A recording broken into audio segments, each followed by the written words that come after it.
अवधूत चिंतन श्री गुरुदेव दत्त श्री स्वामी समर्थ. मी शीतल तुमच्या सगळ्यांचं चॅनलमध्ये स्वागत करते. नॅचरल सुरुवात करते. म्हणजे उद्या आहे ज्येष्ठ पौर्णिमा तिथी. उद्या 29 जून 2026 सोमवार उद्या आपली ज्येष्ठ पौर्णिमा तिथी आहे. आणि उद्या आपली वट पौर्णिमा हा सण देखील साजरा होणार आहे सर्व ठिकाणी, ज्याला वट सावित्री व्रत देखील म्हटलं जातं. आता या वट सावित्रीच्या व्रताचं आपण ज्यावेळेस पालन करत असताना किंवा उद्या वट पौर्णिमेची पूजा करत असताना आपल्या सगळ्यांना संपूर्ण माहिती आपल्या काही मागच्या व्हिडिओमध्ये दिलेली आहे. म्हणजेच वट सावित्रीचा उपवास कसा करावा, काय खावं, काय टाळावं, सोबत उपवास आपण कधी सोडायचा आहे, पूजा साहित्य, पूजा कशी करायची आहे, पूजा विधी कशी करायची आहे, ज्या गर्भवती स्त्रिया आहेत त्यांनी उपवास कसा करावा किंवा पूजा करायची की नाही, कुमारिकांनी पूजा करावी की नाही, आणि सोबतच आपल्याला या ज्येष्ठ पौर्णिमेच्या दिवशी आपल्याला काही प्रभावी सेवा देखील करायच्या आहेत, जे आपल्या श्री विष्णू आणि माता लक्ष्मींना आणि सोबत आपल्या कुलदेवीला समर्पित अशा सेवा आहेत. त्यामुळे या संपूर्ण विषयांबद्दल माहिती आपल्या चॅनलवरती आलेली आहे, जाऊन चेकआउट करू शकता. संपूर्ण माहिती दिलेली आहे. आणि जर काही प्रश्न असतील तर नक्कीच विचारा, मी तुम्हाला प्रत्येक प्रश्नाचं उत्तर नक्कीच देणार, म्हणजे देणार, हे शाश्वत सत्य. आता आजचा व्हिडिओ पण अतिशय महत्वपूर्ण आहे, सर्व सुवासिनींसाठी अतिशय महत्वपूर्ण माहिती आहे. ती म्हणजेच काय की उद्या वट पौर्णिमेची पूजा करायला जाताना आपण ज्यावेळेस वडाची पूजा करू त्यावेळेस आपल्याला कुठला मंत्र बोलायचा आहे, सोबतच प्रभावी मंत्र असणार आहे. आणि अजून एक महत्वाचं म्हणजेच की आपल्याला सावित्रीची प्रार्थना देखील बोलायची आहे. आणि हे आपल्या मार्गदर्शनात सांगितलेलं आहे, म्हणजेच आपल्या दिनरूपी स्वामी समर्थ केंद्रात सांगितलेलं आहे. तेच तुम्हाला सांगते आहे की आपल्याला वडाची पूजा करताना सावित्रीची प्रार्थना आणि एक मंत्र बोलायचा असतो. त्याच्याशिवाय आपली वटपौर्णिमेची पूजा ही पूर्ण होत नाही. आणि अजून एक सांगणार आहे ते म्हणजेच काय, उद्या दिवसभरामध्ये आपण ज्यांच्यासाठी उपवास करतो आहे, ज्यांच्यासाठी व्रत करतो आहे, पूजा करतो आहे, सर्व काही छान साज शृंगार करणार आहोत, ते म्हणजेच काय आपले पतिदेव, आपले मिस्टर, तर त्यांच्यासाठी सुद्धा एक गोष्ट प्रत्येक सुवासिनीने करायची आहे. ती पण तुम्हाला आजच्या व्हिडिओ सांगणार आहे, जेणेकरून आपल्या पतीला दीर्घायुष्य तर लाभेलच, सोबतच इडा पिडा नजर बाधा सगळ्यांपासून त्यांची संरक्षण प्राप्त होणार आहे. तर चला व्हिडिओ जास्त वेळ न लांबवता आपण व्हिडिओला सुरुवात करूया. आणि अजून एक गोष्ट, चॅनलवरती नवीन असाल तर चॅनलला सबस्क्राईब करायला, लाईक करायला आणि बेल आयकॉनला क्लिक करायला विसरू नका, जेणेकरून आपले येणारे जे काही नवनवीन सणावाराचे, माहितीचे, सेवांचे जे काही व्हिडिओ असतात ते तुमच्यापर्यंत सर्वात आधी पोहोचतील. तर मंडळींनो, तुम्हाला सांगितल्याप्रमाणे उद्या 29 जून 2026 सोमवार उद्या आहे ज्येष्ठ पौर्णिमा तिथी, जी उद्या 29 जूनला पहाटे 3:07 चालू होणार आहे आणि 30 जूनला पहाटे संपणार आहे. त्यामुळे उद्या दिवसभर पौर्णिमा तिथी आहे. अजून एक गोष्ट, उद्या तुम्ही वट पौर्णिमेची जी काही पूजा आहे ती पौर्णिमा तिथी सुरू झाल्यापासून ते संपेपर्यंत करू शकता. त्यातल्या त्यात शुभ काळ जर असेल तर सकाळी 6:30 पासून ते 12:30 पर्यंत आहे. त्यातल्या त्यात मी अजून सांगेल की राहू काळ तुम्हाला माहित पाहिजे असेल तर कालच्या व्हिडिओमध्ये राहू काळ सांगितलेला आहे. आणि अजून एक महत्वाची गोष्ट ती म्हणजेच काय की आपल्याला जर आपल्या सोयीनुसार सुद्धा आपण वडाची पूजा करू शकतो. असं नाही की शुभ मुहूर्तच पाहिजे, अभिजात मुहूर्तच पाहिजे, अमृत मुहूर्तच पाहिजे, असं काही नाही. फक्त राहू काळ टाळायचा आणि संध्याकाळी 5:30 वाजेपर्यंत तुम्ही वडाची पूजा करू शकता. आता वट पौर्णिमा किंवा वट सावित्री व्रताबद्दल तुम्हाला काय सांगायचं, सगळं काही तुम्हाला माहितीच आहे. आता सावित्री सत्यवानांचं जी काही कथा आहे या दिवशी नक्कीच वाचावी, श्रवण करावी, वाचन करावी, आपल्या सखींसोबत, आपल्या मैत्रिणींसोबत, सुवासिनींसोबत नक्कीच त्याचं श्रवण करावं, आरती नक्कीच करावी उद्या दिवसभरामध्ये. आता येऊया ते मेन मुद्द्यावर, ते म्हणजेच काय की वट पौर्णिमेच्या दिवशी, ज्या दिवशी आपण वडाची पूजा करणार आहोत, आपल्याला माहिती आहे की वड हे जे झाड आहे ते खूप खूप एक प्रकार बघा औषधी युक्त ते झाड पण आहे. सोबत आपल्याला आपल्या विविध तोडग्यांमध्ये, उपायांमध्ये सुद्धा वडाच्या झाडाचा आपण उपाय तोडगे करत असतो. आता प्रत्येक गुढीपाडव्याला आपण सगळ्यांना सांगितलंच होतं कालच्या व्हिडिओमध्ये की आपण प्रत्येक वर्षी गुढीपाडव्याला एक वडाच्या झाडाची मुळी आणतो, त्यावर सेवा करतो आणि ती आपल्या प्रवेशद्वारावर लावत असतो. आणि सोबतच वडाचं जे झाड आहे ते दीर्घायुष्य असतं. अजून एक त्याचं कारण म्हणजे काय, तर सावित्रीने सत्यवानाचे प्राण परत मिळवण्यासाठी जी काही सेवा केली होती, यमाला संतुष्ट करण्यासाठी, ती वडाच्या वृक्षाखालीच केली होती. आणि सोबतच आपल्याला वडाच्या वृक्षाखालीच यमराजाने सत्यवानाचे प्राण परत दिले होते. तर अशा प्रकारे त्यासाठी सुद्धा त्या दिवसापासूनच वडाच्या झाडाची सावित्रीने मनोभावे श्रद्धेने पूजा अर्चा करायला सुरुवात केली होती. ती आजतागायत चालूच आहे. प्रत्येक सुवासिनी ती सेवा करते, पूजा करते वडाची. अजून एक कारण आहे ते म्हणजेच काय, वडाच्या झाडामध्ये आपले परब्रह्म दत्त अवतार श्री स्वामी समर्थ महाराज सुद्धा वास्तव्य आहे.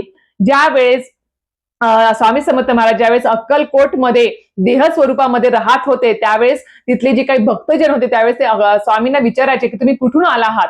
त्यावेळेस स्वामी समर्थ महाराज फक्त एकच वाक्य बोलायचे, वड वड मूळ मूळ. त्याच्यामुळेच काय की वडाच्या झाडामध्ये साक्षात परब्रह्म श्री स्वामी समर्थ महाराज यांचं वास्तव्य आहे. त्याच्यामुळेच आपल्याला वडाचं झाड हे जे जसं औषधी आहे, बहुगुणी ज्याला म्हणतात ना, त्याचप्रमाणे आहे. त्याच्यामुळे वडाच्या झाडाची आपण मनोभावे श्रद्धेने उद्या आपण प्रत्येक सुवासिनी आपण सेवा करायची आहे. अजून एक सांगेल, उद्या वडाची पूजा करायला जाताना ज्यावेळेस आपण वडाची पूजा करणार आहोत, ज्यावेळेस आपण प्रदक्षिणा घालणार आहोत, धागा गुंडाळणार आहोत, त्यावेळेस फक्त आणि फक्त मनामध्ये नामस्मरणच चालू ठेवायचं आहे. एकतर ओम नमो भगवते वासुदेवाय किंवा श्री स्वामी समर्थ, कारण की वडामध्ये साक्षात स्वामी समर्थांचं वास्तव्य आहे म्हणून सांगते आहे. त्यामुळेच आपल्याला श्री स्वामी समर्थ म्हणून सुद्धा प्रदक्षिणा आपण घालू शकतो. पंचोपचार पूजा जे काही असेल ते श्री स्वामी समर्थ म्हणूनच करायची आहे. त्याच्यानंतर आपल्याला पूजा, पंचोपचार, ओटी भरणं, प्रदक्षिणा वगैरे करून झालं की तिथे बसूनच आपल्याला सावित्रीची एक प्रार्थना बोलायची आहे. ती तुम्हाला प्रार्थना मी ती तुम्हाला टीप करून देईल स्क्रीनवरती, तरी पण एकदा मी तुम्हाला सांगते आहे ती प्रार्थना काय आहे. तर ती प्रार्थना अशी आहे. आरती झाल्यानंतर तुम्हाला प्रसाद वगैरे वाटून झाला सगळ्यांना थोडा थोडा खडीसाखर वगैरे, की आपल्याला प्रार्थना बोलायची आहे. ती म्हणजेच काय, सावित्री ब्रह्म सावित्री सर्वदा प्रिय भाषिणी तेन सत्येन मा पाही दुःख संसार सागरातम अभियोगे यथा देव सावित्र्या सहितस्य ते अभियोगो तथा स्मांक भूयात जन्मनी जन्मनी, असे म्हणून तुम्हाला सावित्रीची प्रार्थना करायची आहे. ती तुम्हाला मी टिप करून देईल. ही झाली सावित्रीची प्रार्थना, जी करायचीच आहे उद्या आपल्याला, हात जोडून म्हणायची आहे. एखादा मोबाईल सोबत घेऊन जा, मोबाईलचा स्क्रीनशॉट काढून घ्या आणि तिथे जाऊन तुम्ही म्हणू शकता. त्यानंतर तुम्हाला हे म्हणून झालं, त्यानंतर तुम्हाला एक मंत्र देखील तिथे बसून बोलायचा आहे. तो मंत्र कुठला आहे, तर तो मंत्र असा आहे, वटमूले स्थितो ब्रह्मा वटमध्ये जनार्दन, वटमूले स्थितो ब्रह्मा वटमध्ये जनार्दन वटाग्रे तू शिवो देव सावित्री वट संश्रिता. हा मंत्र तुम्हाला हात जोडून ते म्हणायचं आहे. हे दोन गोष्टी तुम्हाला उद्या तिथे आपल्याला पूजा करताना किंवा पूजा झाल्यावर नक्कीच म्हणायच्या आहेत.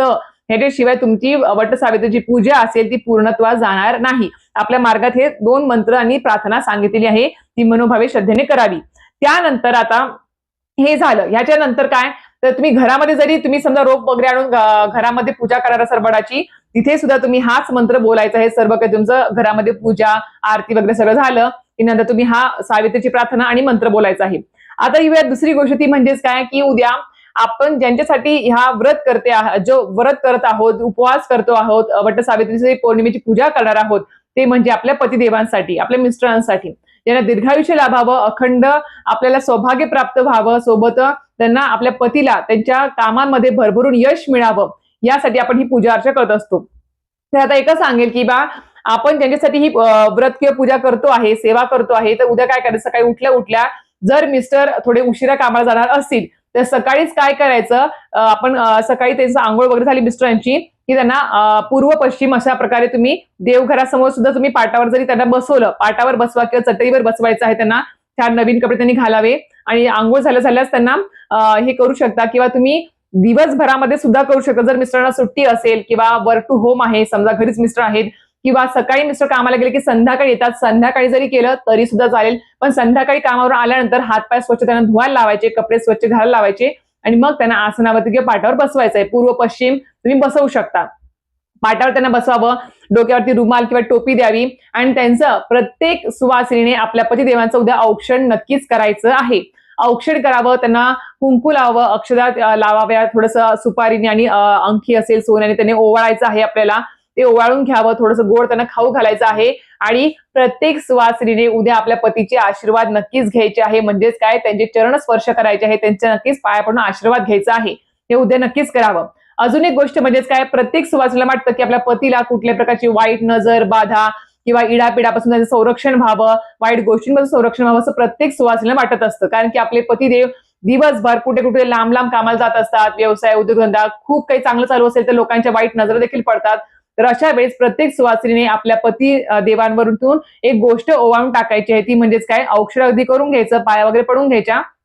त्यानंतर काय करायचं, आपल्या थोडंसं दोन्ही हातामध्ये थोडंसं आपल्याला मीठ घ्यायचं आहे. खडे मीठ असेल तर मीठ घ्यावं आणि थोडंसं आपल्याला ते मीठ घ्यायचं आहे आणि मीठ घेऊन आपल्याला आपल्या पतिदेवांवरून आपल्याला क्लॉकवाईज किंवा बघा असं पण उतरवतात बघा नजर काढताना, किंवा तुम्ही क्लॉकवाईज जसं आपली घडी फिरते तसं तुम्ही त्यांच्या डोक्यावरून पूर्ण आपल्याला ते मीठ ओवाळायचं आहे. 3 वेळेस तुम्ही हे ओवाळू शकता किंवा 7 वेळेस तुम्ही डोक्यावरून पायापर्यंत सुद्धा अशा प्रकारे सुद्धा ओवाळून टाकू शकता मीठ.